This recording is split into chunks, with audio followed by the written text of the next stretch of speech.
여러분 안녕하십니까? 성경 속에 있는 진리를 탐구해보는 기독교 강요 시간입니다. 오늘 제2권 9장 2항부터 5항까지 살펴보도록 하겠습니다. 오늘 2권 9장 오늘의 말씀의 부제는 구약과 신약의 연결고리라고 붙이면 될 것 같습니다. 구약과 신약의 연결고리는 여러분은 어떻게 생각하십니까? 아무리 읽어도 구약 속에 예수님이 없습니다. 그리고 신약을 아무리 읽어도 신약 속에 구약 성경이 없습니다. 물론 신약 성경에서 구약 성경을 인용을 하고 있지만 인용을 하고 있다고 해서 신약 그 성경이 그 구약 성경의 완성이고 예수 그리스도가 구약의 율법의 실체다라는 걸 어떻게 알 수 있겠습니까? 모릅니다.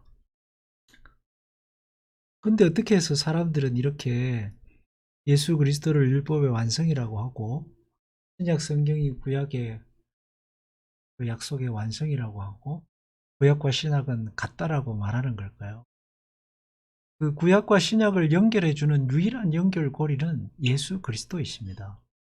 그러니까 예수 그리스도를 하나님의 아들로 믿고 받아들여야지만이 구약 성경의 완성이 예수 그리스도이신 것이 받아들여지는 거지. 예수 그리스도 없이 믿음이 없이 그러니까 하나님 앞에 지식과 감정과 의지가 항복하고 하나님 앞에 꼬꾸라지기 전에는 절대로 그 인간의 지성으로서 구약 성경 속에서 하나님 예수 그리스도를 찾고 예수 그리스도가 구약이 예비한 메시아다라는 걸 그걸 가장 잘 보여주는 게 바로 바리새인들, 서기관들. 지금도 많은 사람들이 그래서 하나님의 은혜가 아니면 그리스도 안으로 들어올 수 우리가 신앙생활 하면서 주님께서 나의 지정의 지식과 의지와 감정을 꼬꾸라뜨리시고 무너뜨리시고 나에게 항복을 받아내셔서 그리스도를 먼저 받아들이게 하신 것은 얼마나 큰 은혜인지 모릅니다. 그리스도가 우리에게 먼저 다 이해해서 받아들인 게 아니죠. 누구든지 예수 믿을 때 보면 예수님이 누군가 이해하고 믿는 사람은 없습니다. 하나님께서 강제적으로 우리에게 예수 그리스도를 믿게 하시니까요. 안 믿으면은 안 되게 하십니다. 가장 좋은 예로 모태신앙 아닙니까? 태어날 때부터 믿는 집안에 태어나게 하셔가지고 선택의 여지가 없게 만드시는 그게 하나님께서 신자를 구원하시는 방식입니다.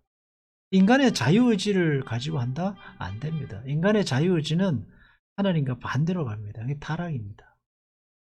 구원하실 때도 보면 그 모태신앙에서 안 태어난 사람들은 어떡하냐? 안 죽을 정도로 안 죽는 게 아니고 거의 급안 죽을 정도로 때리 눕히시고 난 다음에 두 손 들고 항복하게 하시죠.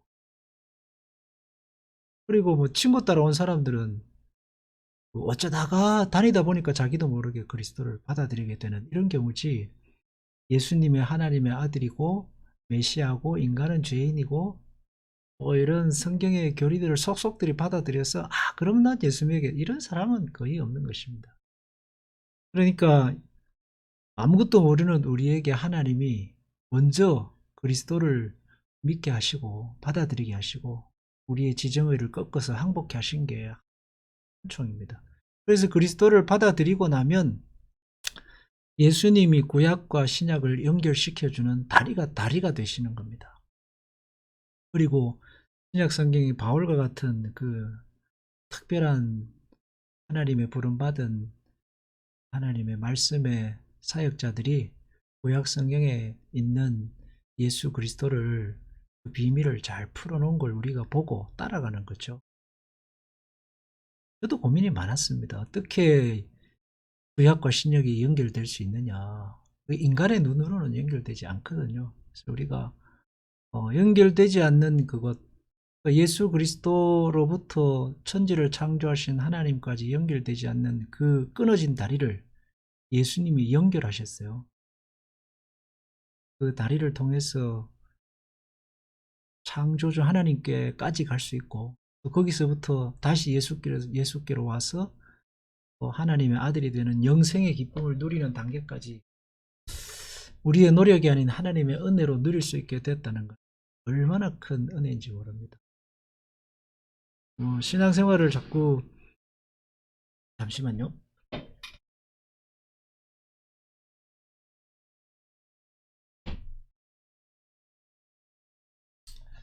네, 밖에 봄이 너무 많아서 우리는 신앙생활을 이제 성령의 인도하심, 사업이나 자녀나 건강이나 아브라함이 어떻게 부자가 됐냐, 또 다윗은 어떻게 인생의 어려움을 넘어섰냐, 이런 우리에게 필요한 것만 생각하기 때문에 예수 그리스도의 그 위대하심, 그 예수 그리스도 중심의 신앙을 자꾸 잃어버릴 때가 많습니다. 신앙이 그러니까 일상생활의 문제를 해결해 주는 내 인생의 그 길, 여호와는 나의 목자시니 내가 부족함이 없으리로다, 그가 나를 푸른 초장으로 인도하시고 쉴만한 물가로 인도한다, 이런 내 인생의 목자가 되고 내 길을 인도하고 어려움을 넘어서게 하고 문제를 해결해 주고 절망에서부터 일어나게 하고, 이런 실용적인 부분만 계속 생각하면 그리스도가 나중에 가면 희미해져 버려요. 그러면 예수 믿는 사람이나 절에 다니는 사람이나 힌두교도나 다를 게 뭐가 있겠습니까? 그래서 신앙의 그 중심은 항상 그리스도 중심, 예수 그리스도가 아니면 우리가 하나님께로 갈 수 없고 예수 그리스도가 아니면 우리가 영생을 얻을 수 없다는, 그래서 예수님이 우리에게 유일한 길 되심, 내가 곧 길이요 진리요 생명이고 내가 유일한 구원의 문이다, 이걸 예수님이 가르치셨습니다. 그게 복음이거든요. 그게 복음입니다. 너희가 이 세상에서 어떻게 살아야 한다 하는 것은 그 두 번째죠. 예수님이 그래서 사역의 절정은 성만찬과 십자가의 죽으심과 부활입니다. 예수님이 그 사역의 절정을 그거를 보여요. 우리의 죄를 씻으셔서 우리가 하나님과 하나 되는 길을 여시고 죽으신 거죠. 그리고 우리도 그렇게 부활할 것을 가르치시면서 부활하신 것입니다. 그래서 우리가 신앙생활 할 때 너무 신앙을 실용적인 부분, 하나님 음성을 듣고 신앙생활을 하고 사업을 하고 왼쪽으로 가냐 오른쪽으로 가냐, 저 사람을 만나야 되냐 말아야 되냐, 저 사람이 하나님이 보낸 사람이냐 아니냐, 이런 실용적인 부분에만 너무 치우치게 되면은 신앙이 근본이 사라집니다. 신앙의 근본이 사라져요. 신앙의 근본이 사라지면은 모래 위에 지은 집이 되는 거예요. 그래서 예수님께서 모래 위에 지은 집, 그리스도 위에 세운 집만이 안석 위에 세운 집이다. 신앙생활 할 때에 우리 자신을 그래서 돌아봐요. 그래서 성경을 읽어야 되고, 그래서 우리가 예배에서 하나님의 말씀을 들어야 됩니다. 그거를 가르치는 데가 교회밖에 없어요. 사람들이 생활에 바빠서 예배 안 드리고 살다 보면 그리스도의 존재의 의미가 자꾸 내 먹고 사는 문제로 퇴색해 버립니다. 그래서 예수님이 내 먹고 사는 문제 잘 해결해 주면 좋으신 분, 잘 안 해결해 주면 예수님 어디 가셨나, 이렇게 되는 거죠. 신앙이라는 것은 그런 먹고 사는 문제도 중요하지만 그것보다 더 깊고 근본적인 거예요. 먹고 사는 문제는 해결된 사람도 있고 안 된 사람도 있거든요. 죽을 때까지 해결되지 않는 사람도 있습니다. 그것 때문에 죽는 사람도 있고요. 하나님께서 우리에게 그것보다 더 중요한 이 땅의 삶은 잠시 잠깐이잖아요. 영생의 길을 우리에게 여셨다는 사실을,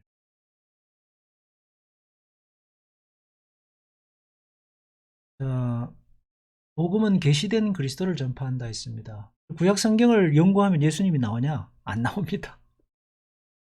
예수님이 없는 사람이 구약 성경을 연구하면 예수님 안 나옵니다. 예수님이 있는 사람이 구약 성경을 보면 예수님 보입니다. 믿음이 먼저죠. 은혜가 먼저가 되는 거예요. 복음은 계시된 그리스도를 전파한다. 어디에서 계신? 구약 성경에 계시된 그리스도가 복음입니다.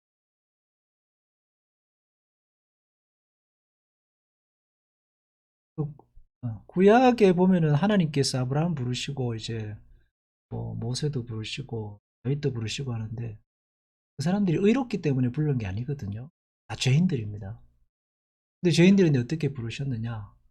그들도 예수 그리스도를 통해서 부르셨죠. 다만 구약 성경에는 예수님이 드러나시지 않습니다. 그러나 하나님은 삼위일체 하나님이시고 하나님이 그들을 부르실 때는 그리스도의 속죄의 은총을 기반해서 부르시는 거예요. 그 구약 성경에는 예수 그리스도가 비밀 속에 감추어져 있고 그러나 신약을 통해서 예수님이 드러나시는 거죠. 우리의 구원 전체를 육신으로 완전히 성취하셨다. 구원이란 무엇이냐? 예수님께서 실체로 이 세상에서 보여주신 거죠. 율법이 세 가지 역할이 있는데 죄를 깨우치는 역할, 너희가 하나님으로부터 분리돼 너희는 죄인이다. 타락하는 인간을 깨우치고 양심의 타락을 막는 규범적 역할을 합니다. 인간이 어떻게 살아야 되느냐. 그러니까 인간이 파멸에 이르지 않도록 하기 위해서 하나님께서 율법을 주셨어요. 그것도 은혜죠. 그리고 어떻게 하면 인간이 하나님을 기쁘시게 할 수 있느냐. 구원의 길을 율법 속에서 보여준 공학 선생입니다. 그래서 그것도 인간이 다 지킬 수 없기 때문에 공학 선생이라고 하는 거예요. 예수 그리스도께서 구원의 길을 우리에게 그래서 은혜로 먼저 주시는 겁니다. 예수님이 죄의 죽음의 대가를 치고 우리에게 그 은혜로 하나님을 기쁘시게 하는 자리에 먼저 앉히시고 그리고 이제 율법을 따라 살 수 있는 특권을 우리에게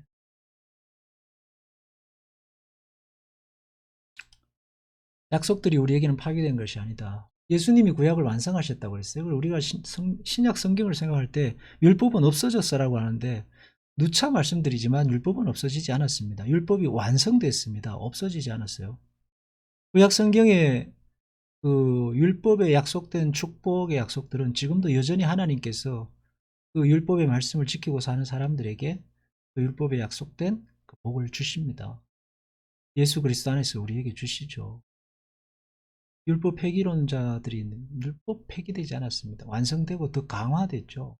겉으로 보이는 부분만 아니라 보이지 않는 부분까지 너희가 신경 쓰고 살아야 된다. 이게 예수님의 말씀입니다. 그래서 예수님께서 너희가 바리새인보다 낫지 않으면 너희 천국 신랄하게 말씀하시고 계시고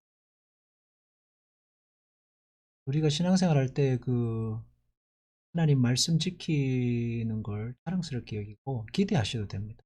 내가 하나님 말씀대로 살면은 뭐가 나에게 남는 게 있느냐? 하나님께서 말씀대로 살 때 주신 그 약속을 다 주십니다. 있는 게 많죠. 얼마나 많은지 모릅니다.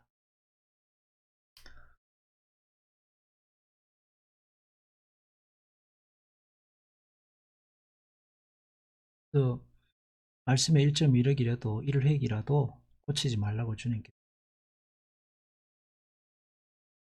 파기되지 않고 그대로 약속으로 남아서 우리에게 있습니다. 그리고 그것도 우리 믿음으로 그러니까 그 율법에 하나님 예수님 말씀하시기 어떻게 하나님을 사랑합니까? 하나님 사랑이 뭡니까? 예수님 말씀하시기를 말씀대로 사는 게 하나님을 사랑하는 거다.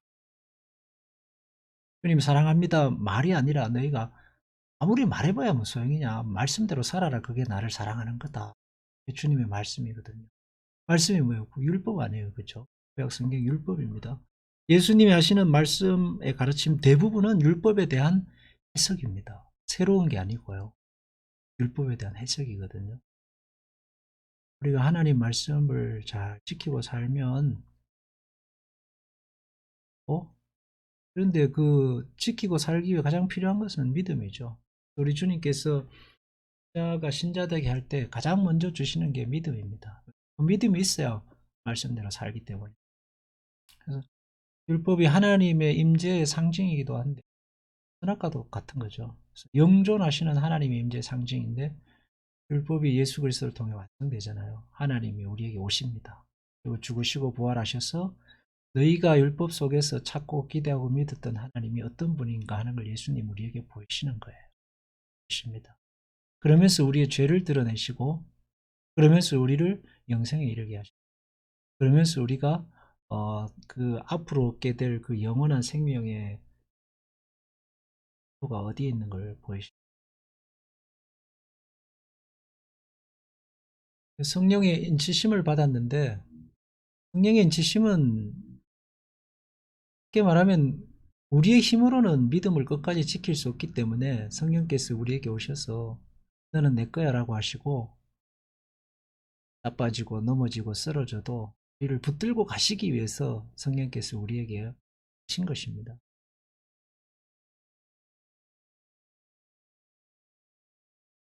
믿음으로 살아야겠죠.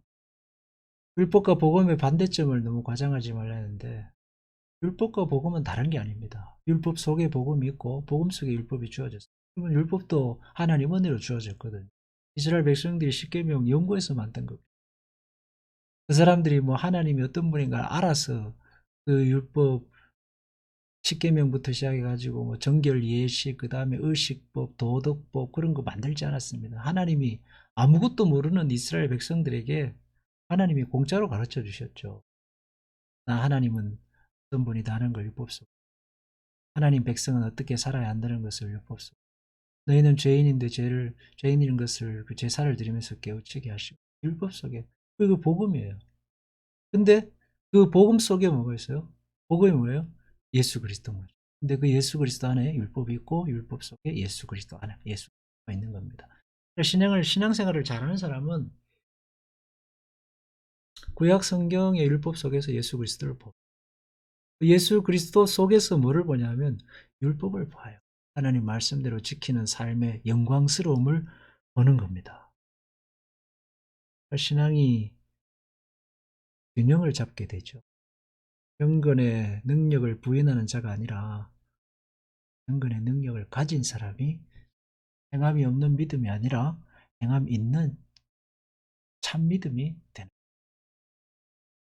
우리 성도들은 모두 다 그런 행함 있는 참 믿음을 가진 성도들이 되시고 합니다.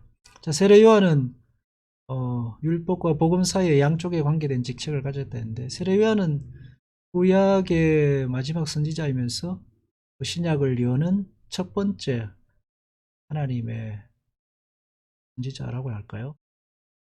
사도는 아니지만 예수 그리스도의 오실 길을 예비한 인물입니다. 그래서 세례 요한이 예수님을 향해서 하나님의 어린 양이라고 했죠. 죄를 씻는 제물이라고 했습니다. 율법 속에 감추어진 비밀인 예수 그리스도를 드러내는 역할을 세례 요한이 했습니다. 성경에 보면은 여자가 낳은 자 중에 세례 요한보다 더 큰 자가 없다 했지만 반대로 천국에 가면 세례 요한보다 작은 자도 없다라고 하십니다. 세례 요한이 큰 인물이긴 하지만 예수님이 어떤 분이신지 다 보지 못하고 반대로 천국에 가면 예수님 어떤 분이신지 다 아니까 세례 요한보다 작은 자는 없다는 거. 우리가 지금은 모르지만 얼마나 큰 하나님의 은혜와 그 영광을 누리고 사는가 하는 것을 보셔야겠습니다. 그래서 구원의 완성은 결국은 부활입니다. 그래서 사도 바울이 너희의 시민권은 하늘에 있으니까 하나님의 나라 시민권으로서 완성될 그날을 소망하고 살아가라고 하시는 거예요. 그러니까 우리가 이 땅을 살아가면서 이 세상에 너무 집착하면 신앙이 힘을 잃습니다. 너무 집착하면 신앙이 허무해집니다. 왜요? 마음대로 안 되거든요. 아무리 이 세상에 집착해도 이 세상이 내 마음대로 되지 않습니다. 이 세상에 너무 집착해 살다가 타락한 사람들 많습니다. 대표적인 인물이 지혜의 왕 솔로몬이기도 하고 세상 속에서 살아가지만 내가 하나님 백성이 되었고 예수님을 통해서 구약과 신약을 나갔다 할 수 하나님까지 이루고 또 우리가 비록 이 땅에서는 힘들고 어렵게 살아도 영생을 가진 하나님의 위대한 백성이라는 사실을 늘 가슴에 새겨. 여러분은요 사람들입니다. 위대한 사람들, 영생을 가진 사람들이에요. 이 땅에 뭐 물질에 적고 자금, 지위, 고하, 뭐 똑똑하다, 안 똑똑하다 이런 거 여러분이 훗날 하나님의 품 안에 이루고 하나님의 나라의 그 부활로서 완성되는 그런 건 아무것도 아닙니다. 성들 온전한 영생의 그날을 겠습니다.